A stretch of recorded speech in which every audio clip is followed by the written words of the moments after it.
நம்ம எங்கேயாச்சும் டெத்துக்கு போயிட்டு வந்தோம் அப்படின்னா வீட்டில் இருக்க பெரியவங்க எதையும் டச் பண்ணாத, குளிக்காமல் உள்ளே வராத அப்படின்னு சொல்லுவாங்க. இதுக்கு ரீசன் நிறைய பேருக்கு தெரியாது.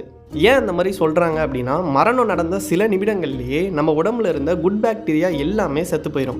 அதுக்கப்புறமா பேட் பாக்டீரியா வேகமாக ஸ்ப்ரெட் ஆக ஆரம்பிக்கும். அதனால் ஸ்கின் சர்ஃபேஸ், ஸ்வெட்டு, பாடி ஃப்ளூயிட்ஸ் எல்லாத்துலேயுமே ஹார்ம்ஃபுல்லான ஜெர்ம்ஸ் இருக்குன்னு சொல்கிறாங்க. நம்ம அந்த டெத்துக்கு போகிறப்ப பக்கத்தில் நிற்கிறப்ப நம்மளோட கையில், உடையில், தலைமுடியில் எல்லாத்துலேயுமே அந்த ஜெர்ம்ஸ் ஒட்டிக்கணும்னு சொல்கிறாங்க. குளிக்கலைன்னா நம்ம உடம்புக்கு என்னெல்லாம் ஆகும்னு தெரியுமா? ஸ்கின் இன்ஃபெக்ஷன்ஸ் வர நிறையவே சான்ஸ் இருக்குது. ரேஷஸ்ஸு, ஃபங்கல் இன்ஃபெக்ஷன்ஸு இந்த மாதிரி நிறைய வரும்னு சொல்கிறாங்க. நம்மளையே அறியாமல் கண், மூக்கு, வாயெல்லாம் தொட்டுகிட்டே இருப்போம். அப்போ அந்த ஜெர்ம்ஸ் டேரெக்டாக பாடிக்குள்ளேயே போக சான்சஸ் இருக்குது.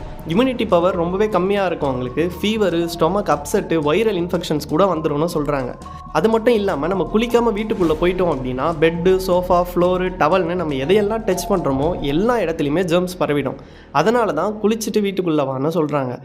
இப்போ நம்மக்கிட்ட சோப்பு எல்லாமே இருக்குது. பழைய காலத்தில் எப்படி சேஃபாக இருந்தாங்கன்னு தெரியுமா? அப்போது சானிடைசர், சோப்புன்ற மாதிரி எதுவுமே கிடையாது. அதனால் மஞ்சள், சாம்பல், கரிசல் மண், வெந்நீர் குளியல் இது எல்லாமே யூஸ் பண்ணியிருக்காங்க. இப்போ இருக்க காலத்தில் நம்ம என்ன பண்ணணும்? சோப்பை யூஸ் பண்ணி ஃபுல்லாக குளிக்கணும், ட்ரெஸ்ஸை சேஞ்ச் பண்ணிடணும், ஹேண்டு, நெயில்ஸ் எல்லாத்தையுமே ப்ராப்பராக க்ளீன் பண்ணணும். கோஸ்ட்டோ பேட் எனர்ஜியோ எதுவுமே கிடையாது. Pure science plus health protection மட்டும்தான் இது. ஃபைனலாக சொல்ல வர மெசேஜ் என்னென்னா, பெரியவங்க சொன்ன எல்லாமே மூட நம்பிக்கை கிடையாது. அதில் நிறைய மெடிக்கல் சயின்ஸ் மறைஞ்சிருக்கு. அதை எப்படி சொல்லணும்னு தெரியாமல் இப்படி இன்டெரக்டாக சொல்லிட்டு போயிட்டாங்க.